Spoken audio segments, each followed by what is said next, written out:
오늘 주시는 말씀 로마서 16장 1절에서 16절까지의 말씀을 읽겠습니다. 16장 1절에서 16절까지의 말씀을 함께 읽겠습니다. 시작. 내가 겐그리아 교회의 일꾼으로 있는 우리 자매 베베를 너희에게 추천하노니 너희는 주 안에서 성도들의 합당한 예절로 그를 영접하고 무엇이든지 그에게 소용되는 바를 도와줄지니 이는 그가 여러 사람과 나의 보호자가 되었습니다. 너희는 그리스도 예수 안에서 나의 동역자들인 브리스가와 아굴라에게 문안하라. 그들은 내 목숨을 위하여 자기들의 목까지도 내어 놓았느니 나뿐 아니라 이방인의 모든 교회도 그들에게 감사하느니라. 또 저의 집에 있는 교회에도 문안하라. 내가 사랑하는 에베네도에게 문안하라. 그는 아시아에서 그리스도께 처음 맺은 열매니라. 너희를 위하여 많이 수고한 마리아에게 문안하라. 내 친척이요 나와 함께 갇혔던 안드로니고와 유니아에게 문안하라. 그들은 사도들에게 존중이 여겨지고 또한 나보다 먼저 그리스도 안에 있는 자라. 또 주 안에서 내 사랑하는 암블리아에게 문안하라. 그리스도 안에서 우리의 동력자인 우르바노와 나의 사랑하는 스타구에게 문안하라. 그리스도 안에서 인정함을 받은 아벨레에게 문안하라. 아리스토블로의 권속에게 문안하라. 내 친척 헤로디온에게 문안하라. 나기수의 가족 중 주 안에 있는 자들에게 문안하라. 주 안에서 수고한 도로베나와 두루보사에게 문안하라. 주 안에서 많이 수고한 사랑하는 버시에게 문안하라. 주 안에서 택하심을 입은 루퍼와 그의 어머니에게 문안하라. 그의 어머니는 곧 내 어머니니라. 아슨그리도와 블레곤과 허메와 바드로바와 허마와 및 그들과 함께 있는 형제들에게 문안하라. 빌롤로고와 율리아와 또 네레오와 그의 자매와 올lum바와 그들과 함께 있는 모든 성도에게 문안하라. 빌롤로고와 율리아와 또 문안하라. 그리스도의 모든 교회가 다 너희에게 문안하느니라. 아멘. 네, 바울의 추천과 인사 그리고 위대한 동역자들이라는 제목으로 해서 말씀을 나누겠습니다. 로마서 16장의 교리적인 얘기 또 삶에 대한 얘기 교리를 적용하는 삶에 대한 얘기를 다 하고 인사말이 16장이에요. 젊을 때 처음에 로마서를 봤을 때는 이게 왜 있지라고 했다가 시간이 지나면 지날수록 요 명단 참 인사말이 참 귀하구나라는 것을 점점 이해가 하게 되어져요. 제가 방지일 목사님이라는 분의 연구를 한때 했던 적이 있습니다. 그분이 이 게자스라는 이 잡지를 편찬하셨는데 20대 때 하셨어요. 근데 같이 편찬했던 사람들의 명단 전체가 결국은 이분의 위대한 목회와 선교 사역의 하나의 그물망이 되어져 있었어요. 그래서 함께 그 시대를 사역했구나라는 걸 보게 되어진 거죠. 요 명단을 볼 때, 바울이 이분들과 함께 하나님 나라의 일들을 위대하게 읽어갔다는 것들을 이제 보면서 어떻게 이분들을 대하고 이분들의 구성원들을 통해서 우리에게 주는 감동이 남다른 것을 점점 시간이 지나면 지날수록 점점 이해를 하기 시작합니다. 그래서 제가 되게 좋아하는 본문이기도 합니다. 16장 이 명단만 막 있다고 해서 빨리 끝낼 게 아니라 이제 묵상해서 가만 성서 주석이라든 책을 읽어보면 큰 은혜가 있어요. 하나님의 공동체에 대한 이야기는요 홀로 되지 않습니다. 관계와 관계를 통해서 하나님께서 공동체로 세우시는 거예요. 그 공동체를 통해서 하나님께서 하실 일들이 있습니다.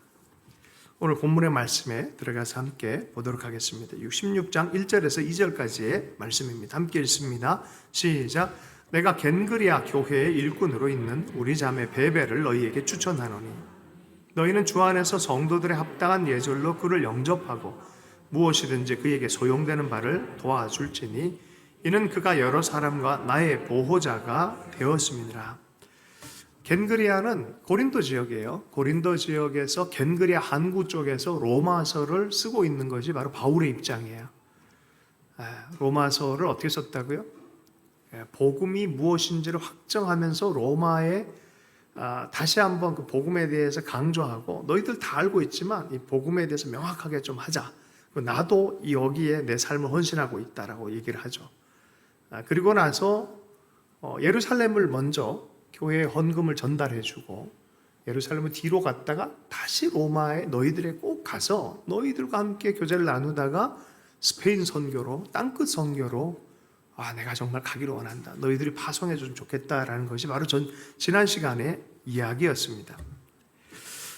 자, 그런데 1절, 2절에 보면은 바로 그 고린도 지역에 있는 겐그리아, 그 교회의 일꾼 한 자매에 대한 얘기를 해서 로마 사람들이 받아줄 것에 대해서 얘기를 하고 있습니다. 그 자매의 이름 피비, 영어로는 피비, 한국말로는 베베 집사인데 교회 일꾼이라는 표현을 써요. 교회 집사님이세요.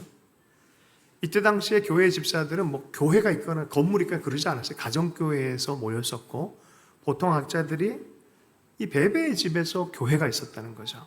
그리고 뒷부분에 보면은 여러 사람과 나의 보호자였다는 거예요. 사도 바울의 사역을 물심양면으로 돕는 사람이었어요. 자, 가면은 너희들이 이렇게 해라라고 해서 대부분 사람들이 이 베베가 로마서를 들고 전달하는 그런 역할도 맡았다는 거예요. 이 로마서를 전달해 준 사람에서 누가 있겠습니까? 그죠? 그래서 전달의 위치에 있고 겐그레아 교회에 너무 중요한 위치에 있고 바울의 후원자와 많은 사람들의 후원자이면서 너무나 귀한 자매인데 이 자매를 영접해달라. 그리고 필요에 따라서 다 채워줘라. 아무래도 어떤 법적인 부분에서 소송을 좀 풀어야 되는 그런 일이 있었어요. 예. 그래서 그 두 가지의 여러 가지 역할이 복합되는데 이분은 중요한 분이다.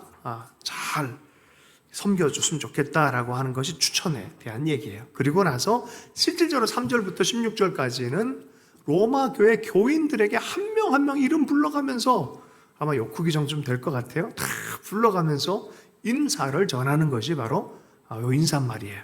함께 한번 보도록 하겠습니다. 우리 3절부터 16절까지 한번 읽어보십시다. 시작.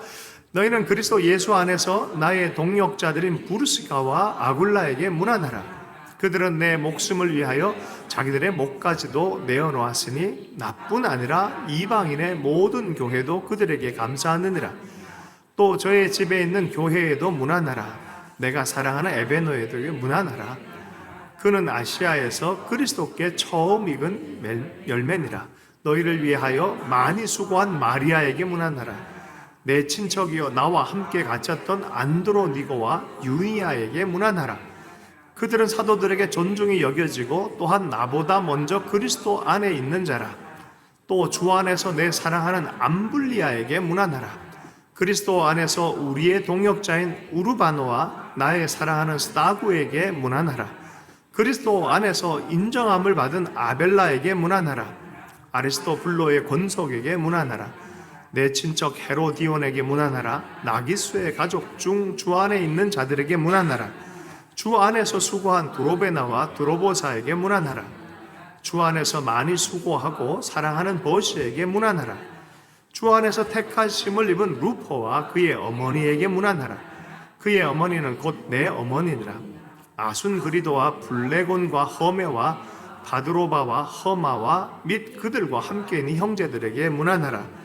빌롤로고와 율리아와 또 내 네레오와 그의 자매 올롬바와 그들과 함께 있는 모든 성도에게 문안하라. 너희가 거룩하게 입맞춤으로 서로 문안하라. 그리스도의 모든 교회가 다 너희에게 문안하느니라. 여러분 28명에게 개인적인 문안을 합니다. 대부분은 아주 세세하게 한 줄씩 다 이 사람 어떤 상황에 있어요. 이런 사람 이름만 툭툭툭 나열한 게 아니에요. 거기 사람에 대한 인격적 관계에 대한 의미를 가지고 애정을 가지고 이 사람들 한 명 한 명을 이름을 부르고 안부 문안을 하고 있는 것을 보게 되어집니다. 아니 로마에 가본 적도 없는데 어떻게 이렇게 알죠? 이 문헌은 그냥 에베소서의 그냥 문헌 아닐까요? 라고 생각했는데 지금까지 사본을 보면 로마서의 문장 뒤에 항상 이 인사말이 다 있어요. 늘 있어요. 로마서라고 이해할 수밖에 없고 또 하나는 로마식의 이름이 많이 등장해요. 로마식의 이름이 많이 있고 또 역사적으로 보면 AD 49년도에 유대인들을 로마에서 다 축출시켜버린 글라우디오 칙령이 있었어요. 그럼 어디로 갈게요? 로마, 곧 이탈리아 그 반도 쪽에서 로마 그리스 지역, 이 고린도 지역으로 갔던 거예요, 다들. 그래서 맨 처음 또 등장하는 이름이 브루스길라와 아굴라가 등장하잖아요. 이 부부가 고린도에서 바울을 만났어요. 그래서 복음에 대해서 깊이 있게 동역하기 시작했고 에베소 교회까지 따라가서 거기서 목을 내놓을 정도로 헌신을 합니다. 그래서 다 이야기가 있는 거예요. 그리고 나서 칙령이 끝난 때에 이들은 어디로 옵니까? 이 부부는 고린도 교회에 가서 또 여러 가지 리더들 교육하는 일도 함께 돕기도 하다가 결국 로마로 돌아온 거예요. 그래서 사도 바울에게는 엄청난 동역자예요. 그죠? 이 부부에 대한 얘기가 시작으로 해서 쭉 명단들이 소개가 되어져 있습니다.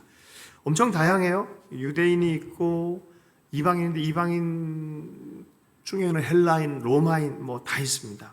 또 유대식의 이름 마리아, 헤로디온, 로마식의 이름 율리아, 구아도, 루포, 그리스식의 이름 드루베나, 에베네도, 허메와 스스, 허메가 에르메스 그런 내용이에요. 그 이름들도 그리스식의 이름이구나라는 걸 이해하는 거죠. 로마의 구성원들이 대부분 다 이렇게 수도인 이 로마 제국 구성원들 중에 이제 로마에 있는 사람들이 대부분 로마 시민일 거라 생각을 하는데 그렇지가 않고요. 대부분 다 이렇게 이전해서 노예로 끌려오든지 자유인으로 되든지 어떤 형태든지 와서 문헌에 보면은 이제 어느 정도까지 가냐면은 로마 시민은 한 1이라면은 노예가 3이에요, 3. 그러니까 상당히 많은 수준의 노예들과 더불어서 삶을 살아야 되는 게 로마의 삶이었습니다. 자, 그래서 노예들의 이름도 여기 많이 들어가 있어요. 암블리오, 우르바노, 허메, 빌룰로고, 율리아 이런 사람 노예들의 어떤 이름들이라는 거죠. 반면에 또 아리스토블로라는 사람은 이게 황제 가정이에요. 황제 가정. 예. 나기수의 집안, 굉장한 세력가의 집안입니다. 그러니까 이 교회, 이 조그만 교회에 대단한 세력가의 가문도 있고 노예도 있고 또 뭡니까? 유대인도 있고 이방인도 있고 함께 다 있는 거예요. 실은 로마의 가정은요, 이 교회를 핍박했기 때문에 원수들의 자손들과 함께 있는 거예요. 어떻게 보면 이게 굉장히 어려운 상태인데 하나가 될 수 있는 거예요. 자, 빌립보서 4장 22절에 모든 성도들이 너희에게 문안하되 특히 가이사의 집 사람들 중 몇이니라. 로마 감옥에서 편지를 이렇게 하죠. 그 편지 중에서 보면 가이사의 집 사람들, 곧 로마의 최고의 권력자의 집 사람들에게도 복음이 전해진 것을 보게 되었습니다. 그들에게도 복음을 전했기 때문에 그 공동체 전체가 이게 기가 막힌 공동체, 어떻게 이렇게 다양할 수가 없습니다. 자, 그런데 아주 특별한 사람의 이름이 등장하는데 13절 말씀을 함께 읽어보겠습니다. 함께 읽습니다. 시작. 주 안에서 택하심을 입은 루포와 그의 어머니에게 문안하라. 그의 어머니는 곧 내 어머니니라. 여기 루포는요, 마가복음 15장 21절에 등장합니다. 마침 알렉산더와 루포의 아버지인 구레네 사람 시몬이 시골로부터 와서 지나가는데 그들이 그를 억지로 같이 가게 하여 예수의 십자가를 지우고. 루포가 누구예요? 바로 구레네 시몬의 아들이에요. 구레네 시몬의 아들. 구레네 시몬이 누구라고 되어 있습니까? 예수님이 십자가를 지다가 너무 힘들어서 쓰러졌을 때 군병이 지나가던 구레네 사람 시몬은 네가 대신 져. 엉겹결에 아무 생각 없이 그냥 억지로 짐을 당한 거예요. 자, 억지로 짐을 당했는데 이 뒤에 보면 로마교회 기둥같이 세워질 뿐만 아니라 그 시대가 지나면 지날수록 이 가정은요, 로마교회 지도자가 되어집니다. 엄청난 축복이죠. 엉겹결에 억지로 진 것 같은데 이게 하나님의 놀라운 축복의 가문이 되어지는 거예요. 여러분, 넘어져도 잘 넘어지길 축복합니다. 주님 쪽으로 넘어지면 은혜를 받게 된 줄로 믿습니다. 자, 그러면 루포의 어머니는 누구입니까? 구레네 시몬의 아내란 소리예요. 예수님 대신 십자가를 잠깐 졌던 구레네 시몬의 아내는 그는 내 어머니다라고 표현해요. 바울이 육신 진짜 어머니라는 소리가 아니라 정말 사도 바울을 어렵고 힘들 때 막 변화가 일어날 때 어쩌면 돌봐줬던 그런 엄마의 심정으로 이렇게 품어졌던 분이 바로 루포의 어머니라는 거예요. 네, 그 어머니다. 그건 내 어머니다. 내 어머니다. 자, 그에게 이 안부를 좀 전해달라. 여기서 보면 여러 가지 다양성이 있지만 28명의 명단 중에 11명이 여성이었고요. 특별한 칭찬으로 얘기한 여성이 6명이었고 남성도 6명이었어요. 이 시대는 실은 여성이 사회활동하기 어려운 시대인데도 불구하고 여러분 바울은 어떤 시대적인 의식으로 보질 않고 하나님의 가족으로 하나님의 사람으로 평등하게 봅니다. 그리고 그 안에서 하나님이 역사하시는 걸 그대로 존중해주고 축복해 줄 줄 아는 사람, 어떤 차별을 두는 사람이 아니었던 걸 보게 되어집니다. 부루스가 마리아, 유니아, 쌍둥이 자매였던 두루베나, 두루보사, 버시, 루포의 어머니, 율리아, 네리오의 자매, 다 자매들이에요. 이들을 다 존중했어요. 그리고 마리아, 두루베나, 두루보사, 버시에게는 많이 수고했다라고 얘기를 해줘요. 많이 수고해. 너희들 정말 굉장히 고생했고 수고를 했다. 그래서 이 단어를 원어를 보면 어떻게 표현되냐면 우리 한국 사람 금방 알아요. 코피아오. 코피 나도록. 아주 고생했다는 거예요. 정말 수고했다. 여러분 좋은 공동체는 그렇습니다. 실질적으로. 누군가는 품어 안고 누군가는 힘들고 어려워도 감정적으로 때로는 막 수치심도 느껴질 때 그거 다 잊고 하나님 때문에 공동체를 품어 안는 여러분 그 가정이 좋은 가정이고 그 가정이 좋은 교회입니다. 자, 그런 수고를 했던 너희들 정말 수고했다라고 말해. 하나님 다 알고 계시고 바울이 이런 것들 이름 하나 대면서 수고했다 정말 수고했다 얘기해 주는 거죠. 자, 그래서 특징적인 부부 또 이름이 하나 나오는데 부르스가와 아굴라. 여기는 성경 어딜 봐도 계속 아굴라가 부르스갈라나 부르스가라고 말하지 않고 부르스가와 아굴라라고 자꾸 얘기를 해요. 여성 이름이 먼저 등장해요. 아무래도 영적인 사회적인 기질적으로 여성이 이 부부만큼은 여성이 굉장한 지도력을 가졌던 부부인 것 같습니다. 그래서 부르스가와 아굴라라고 그 지도력을 인정해 주면서 부를 때마다 부르스가와 아굴라라고 이렇게 불러줍니다. 안드로니고와 유니아라는 사람은 또 7절에 보면 내 친척이요 나와 함께 갇혔던 안드로니고와 유니아에게 문안하라. 이 사람들은 바울의 친척 관계 유대인이었어요. 그런데 이 사람들 특징이 있어요. 그들은 사도들에게 존중이 여겨지고 또 나보다 먼저 그리스도 안에서 있던 자라. 감옥도 같이 갔었고요. 먼저 예수님을 알았던 사람인 것 같습니다. 자, 그런데 사도들에게 존중이 여김받고 이것 때문에 좀 해석이 분분한데 이거 뭐 별 중요한 얘기는 아니지만 사도라는 이름 때문에 논쟁이 많아요. 성경에서는 12사도를 절대로 대체한 적이 없어요. 이 12에 대해서는 그리스도의 사도가 있어요. 그리스도를 함께 경험하고 함께 살고 함께 위임받고 했던 성경 말씀을 함께 기록하고 했던 이 사도성은 이 12사도는 그리스도의 사도는 변함이 없어요. 이건 넘사벽이에요. 이건 건드리면 안 돼요. 나도 사도인데 이러면 안 돼요. 그럼 이 사람들이 얘기하는 이 사람이 만약에 사도라 그러면은 사도라는 것은 교회의 사도, 그리고 그리스도의 사도가 있고 교회의 사도가 있어요. 그러니까 우리식으로 하면 이건 선교사예요, 선교사. 교회가 파송한 선교사. 그래서 12사도에게 유명한 건지 아니면 사도들에게 선교사들 쪽 안에서 유명해 뭐 그렇게 해석할 수 있는 여지들이 많이 있는 것이죠.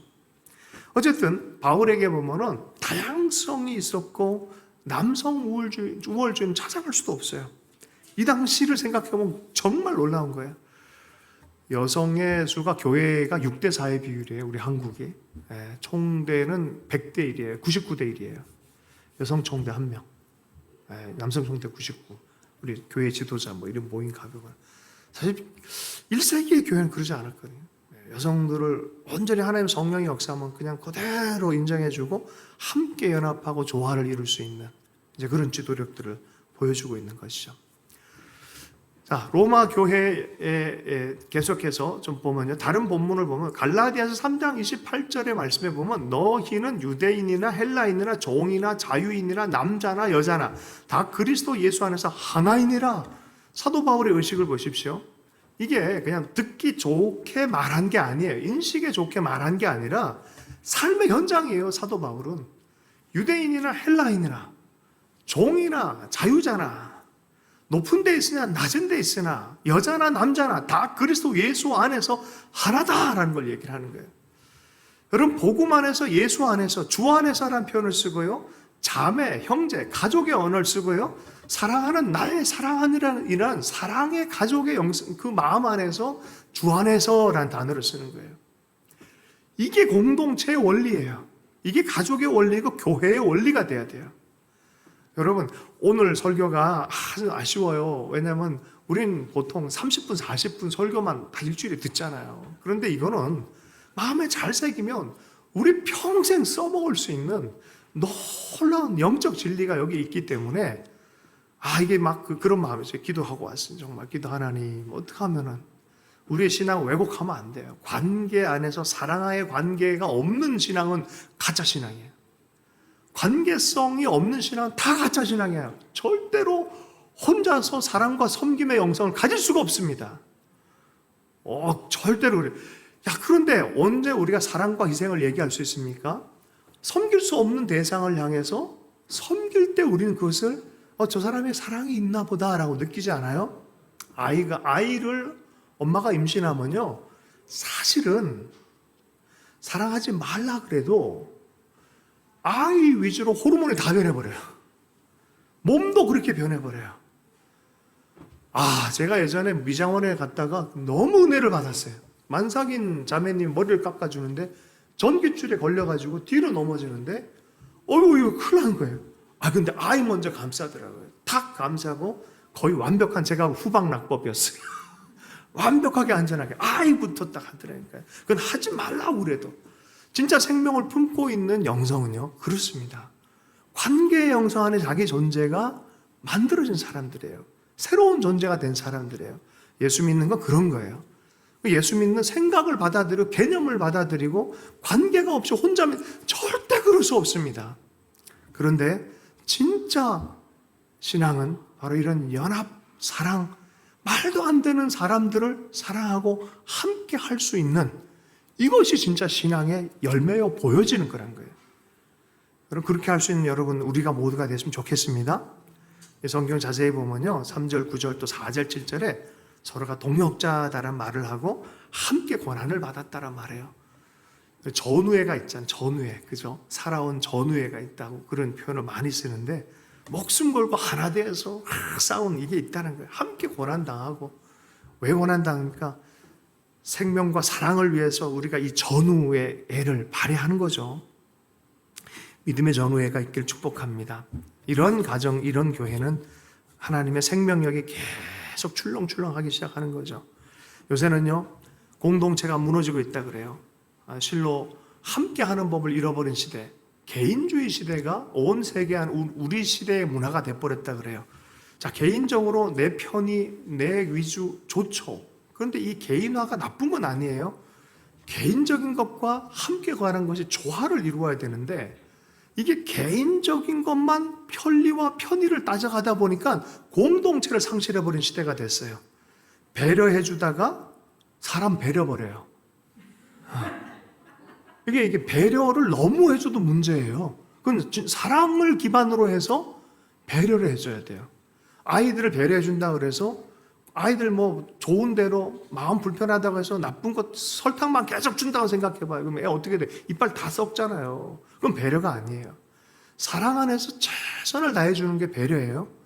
여기에 중국 지체가 왔으면은 말이 안 통하면은 통역기를 끼워주는, 그게 배려예요. 그런 게. 그런데 우리가 배려받고 배려하는 것에 개인주의적으로 자꾸 가면서 그 각자 개인을 위한 어떤 것을 자꾸 만들면서 사람 배려버리는 경우가 너무 많아요. 분리되기 시작합니다.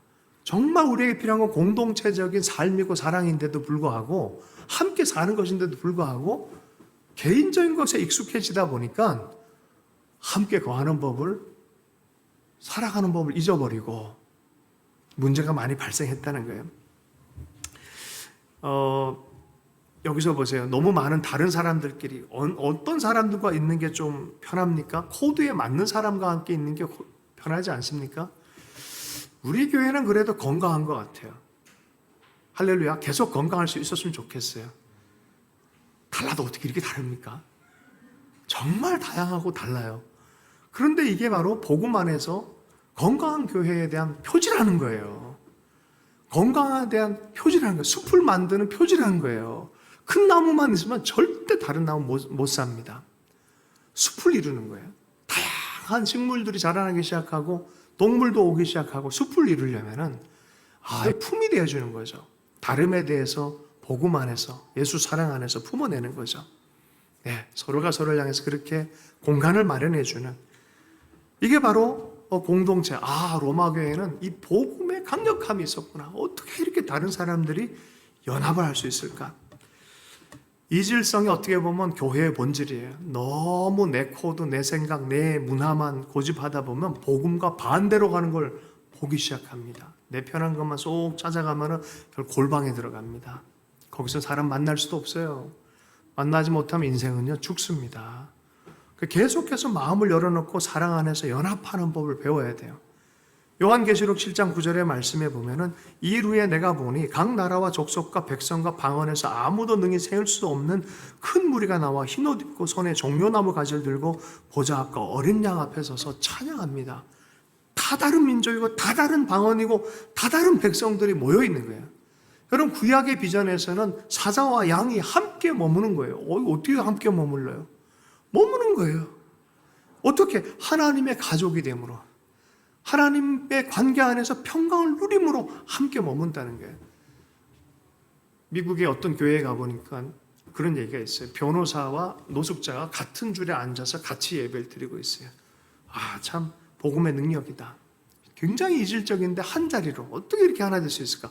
우리도 마찬가지예요. 우리 복음 아니면은 어떻게 우리가 만날 수 있었겠습니까? 그죠? 할렐루야. 그래서 그런 거예요. 우리가 함께 거하는 것 자체가 복음의 역사가 일어난다는 그런 증거인 줄로 믿습니다. 주 안에서 서로 깊이 사랑하는 자들은 이런 품음의 영성이 있고 자리를 내주는 복음의, 예수님께서 우리로 하여금 하나님의 품 안에 자리를 내주기 위해서 자기를 비우시잖아요.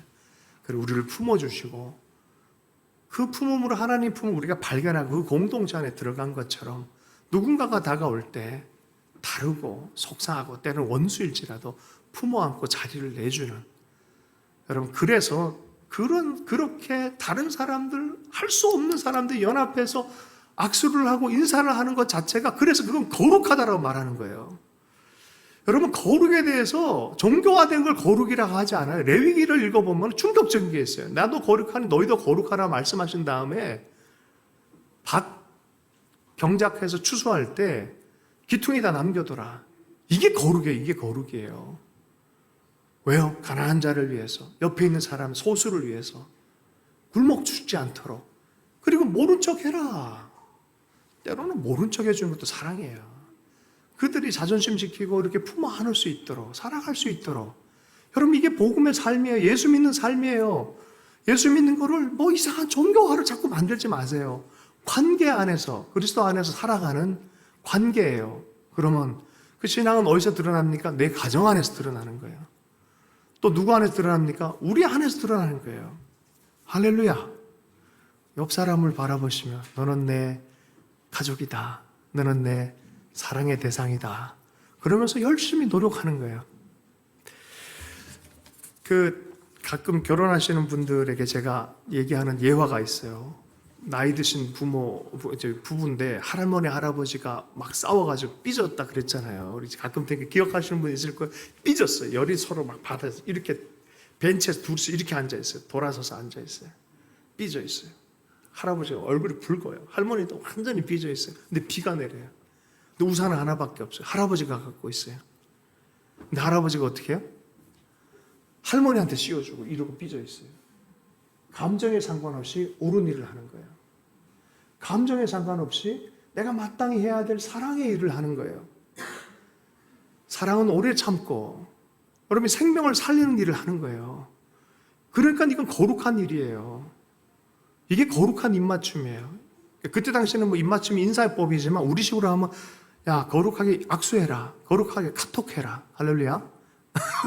거룩하게 전화해라. 이러는 거예요. 영상통화도 하고. 네. 제가 강강술래라는 곳에 강강술래라 고깃집이 있거든요. 거기 갔다가 은혜를 크게 받았어요. 어떤 이제 글이 이렇게 있었는데, 입맞춤은 발로 하는 것이다. 이게 뭔 소리야? 입맞춤을 발로 하는 게 뭔 소리야? 그래서 이해가 왔어요. 맞아요. 가까이 있지 않는데 어떻게 입맞춤을 해요? 다가섬이 없는데 어떻게 입맞춤을 해요? 그래서 입맞춤은 발로 하는 거예요. 할렐루야. 할렐루야. 먼저 가야 되는 거 아니겠어요? 먼저 다가가서 그 집 이름이 뭐라고? 강강술래. 함께 강강술래. 주님이 주님의 춤에 우리를 초대했어요. 같이 춤추자. 너 그렇게 우울하게 있지 마. 이리 와 하고. 이게 신앙이에요. 초대해서 같이 춤추자. 거룩한 입맞춤을 하라라는 것이죠. 어저께 추석인데 여러분 잘 보내셨어요? 가족도 잘 만나셨어요? 어저께 저희 어머님과 대화하다가 많이 또 감동을 받은 얘기가 있어요. 평생 동안 이렇게 마음에 응어리가 있었던 관계의 사람이 있었어요. 전화를 하셨다는 거예요. 처음 오랜만에. 할렐루야. 자, 그러면 결론이 어떻게 나야 돼요? 그쪽에도 대비하고 있듯이 기쁨으로 그렇게 이렇게 나와야 되는 정상 아니겠어요? 근데 그렇지가 않나. 현실은 그렇지가 않잖아요. 써야 하더라는 거예요. 그리고 그냥 알았다 그러고 잘 지내라 그러고 다 끊었다는 거예요. 그걸 얘기를 하시는데 하나는 아울리치한 거예요. 어머니 마음이 이렇게 변해서 마음을 이렇게 너무 좋은 거예요. 제가 어머니 그래요. 거기서부터 어머니 마음속에 있는 천국을 먼저 만드는 게 우선이에요. 저분 때문에 이게 마음을 지옥으로 만들 이유가 없어요. 일단은 옳은 일을 옳게 한 것에 대해서 제가 너무 좋았어요. 잘하셨다고 계속 노력하자고, 저분도 그런 마음 안에 들어올 수 있도록 기도하면서 그렇게 하자고. 약간 섭섭해서 나 더 이상 전화 안 할란다. 그게 우리 본성 아니겠어요? 대우하는 만큼 대우해 주려고 하는 마음 아니겠어요? 그런데 그리스도의 사랑은 그렇지가 않잖아요. 어려워도 또 품어 안고 아울리치하고 거룩한 입맞춤을 하는. 거룩은 아무데나 막 붙이는 거 아니에요. 그죠? 하나님의 영역에 이거는 하나님의 사랑 안에서 품어낼 수 있는, 계속해서 그런 거룩한 입맞춤을 할 수 있는 우리 한 사람 한 사람이 되었으면 좋겠습니다. 그런데요, 이 거룩한 입맞춤을 하려니 가만 보니까 이 내적인 힘듦 때문에 너무 어려운 것을 우리가 발견합니다. 거룩한 입맞춤을 못하게 하는 걸 상대라기보다 가만 보니까 내 속에 있는 마음이란 것들을 볼 때가 많이 있어요. 몬테크리스토 백작 아시죠? 에드몽 당테스 억울함을 당해서 이 감옥에 들어가 있습니다. 그리고 그 감옥 안에서 파리아 신부를 만나서 탈출하려는 기회도 없고 교육도 받고 많은 부를 얻게 되는 계기가 돼서 이름을 바꿔버렸어요. 몬테크리스토 백작이라고 이름을 딱 바꾸고 복수를 시작합니다. 완벽한 복수를 해냅니다. 자기 친구들, 자기의 삶을 망가뜨린 그 대상을 향해서 완벽한 복수를 다 해냈는데 이상하게 복수를 해도 채워지지 않는 무엇이 있는 걸 보게 된 거예요. 여러분, 복수 이후에도 잃어버린 것을 찾을 수 없다는 각성이 와버린 거예요. 복수 이후에도 찾을 수 없는 각성. 근데 꼭 이건 복수를 하고 나서야 각성이 된다는 게 문제예요. 그죠? 자, 깨달음이 왔고, 이거 아니구나. 복수의 욕망, 배신의 두려움, 이런 인간 안에 있는 이런 것들이 자기도 똑같이 복수하면서 악한 모습들, 그 모습에 자기 혐오를 느껴요. 그리고 한 줄기 빛을 발견합니다.